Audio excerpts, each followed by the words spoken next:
5 strategies to help you overcome procrastination.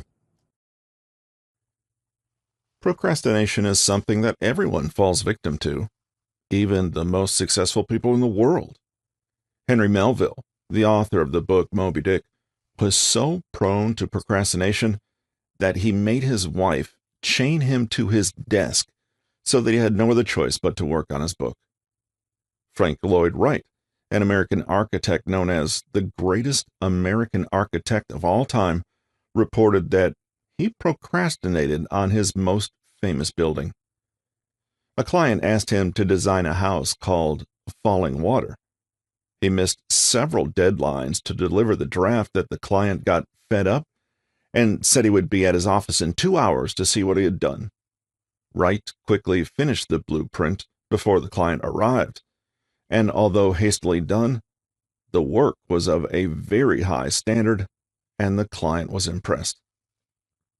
Bill Clinton, the 42nd President of the United States, was described by Time magazine as a chronic procrastinator. Despite the fact that it's normal to procrastinate, doesn't mean you should keep procrastinating. Like Henry Melville, you need to take drastic action to stop yourself from procrastinating, or you'll never get anything done. So, here are 5 strategies to help you overcome procrastination. 1. Write a to-do list. Before I gained control over my bad habits, unless I had a pre-booked appointment, most mornings I woke up feeling confused about the things I needed to do. I knew I had stuff to do, but I couldn't figure out how or in what order I was going to do them. As a result, most of the time I ended up doing nothing, or wasting time doing things that had nothing to do with what I needed to get done, like scrolling or watching TV. But when I started writing to-do lists, I gained more control over my day. I would write my to-do list in the evening and leave it on my bedside table. In the morning, I would read it as soon as I woke up, so I knew what to get started with first. I found that when I did this, instead of staring at the ceiling trying to figure stuff out, I got out of bed and started my day because I had clarity about it. Here are some tips on how to write a to-do list. Don't put too many things on your list, or you'll feel overwhelmed. Don't put more than 5 items on your list at one time. Put the 3 most important and difficult tasks at the top of the list. Don't be vague. Instead, be very specific about the things you need to get done. For example, instead of writing, "work on my book," write, "complete the first chapter of my book." Being specific ensures that you know exactly what you need to do when you sit down to do it. Divide your to-do list into times throughout the day. For example, complete the first 2 items in the morning, the next 2 after lunch, and the last one in the evening. Tick off each task after you've completed it, because you will feel a massive sense of achievement, and that feeling will motivate you to continue. 2. Eliminate all distractions. Distractions will keep you stuck in a cycle of procrastination forever unless you get rid of them.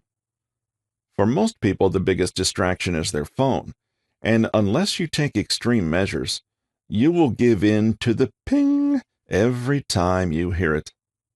At one point, I started to believe that my phone was watching me, because whenever I sat down to write, my phone would go off.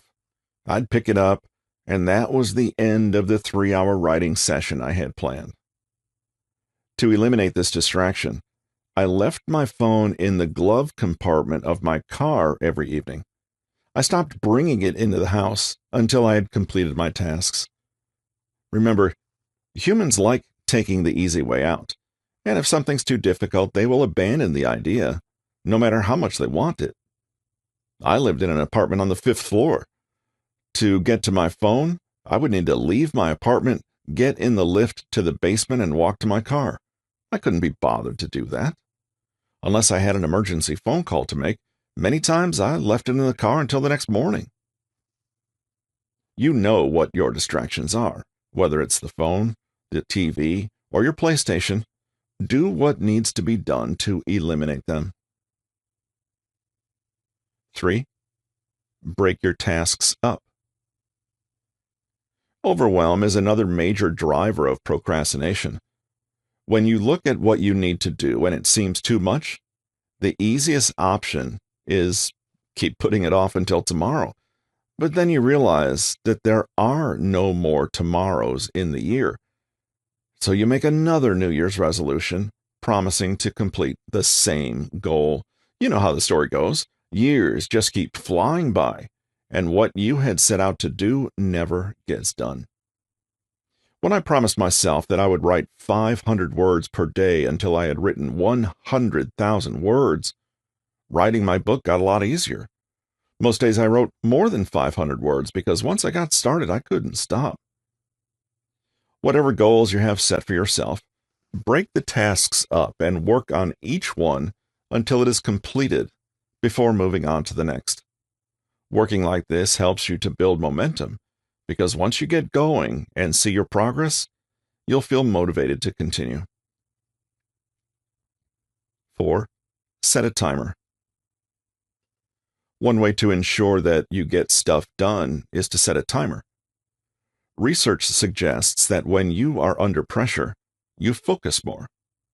One strategy I found extremely useful was the Pomodoro method. The method involves working in 25-minute bursts, completely focused on the task without stopping, and then taking a 5-minute break. You do this 4 times and then take a 10-minute break. You keep going like this until you get to the end of the day. You will be amazed at what you can get done in 25 minutes when you are completely focused. 5. Change your environment. When I first started writing my book, I literally set myself up for failure by sitting on the sofa with my laptop. For one, I was surrounded by distractions, namely the TV, and secondly, it was way too comfortable. I often fell asleep after writing a few lines. However, my concentration improved when I set up a desk on my corridor. I lived in a 1-bedroom apartment at the time, so I didn't have much space, but the corridor was perfect. I set up a desk and a chair, and it became my little office. I found it so much easier to focus.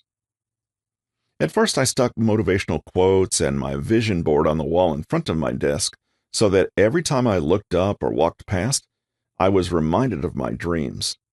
But shortly after, I covered both sides of the wall in motivational quotes and pictures of people who have inspired me. My corridor became my place of hope, and I always felt motivated to work when I was there. If you have a spare room in your house that you can turn into an office, do that. If not, find an area where you can set up a desk and a chair. Arrange it however you wish. Just make sure that you feel comfortable using the area as your workspace and that there are no distractions around. While these strategies are going to help you overcome procrastination, it's not going to happen overnight. What you'll find is that you'll procrastinate putting the strategies in place. But once you do, and you realize how effective they are, it will motivate you to keep doing them. It's also important to mention that, like any bad habit, you can fall right back into it if you are not consistent. You will never fully overcome procrastination.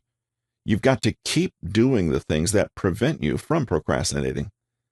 You'll have a lot of good days, but there will also be some bad days. When you fail, just start again. I mentioned in another video, I'll link it in the description box, about 30-day challenges. Start off by doing a 30-day no procrastination challenge. Once you've completed it, you will have got so much done that you won't want to stop. Remember, this is a marathon, not a sprint, so pace yourself. Don't try and go too fast, or you will run out of gas.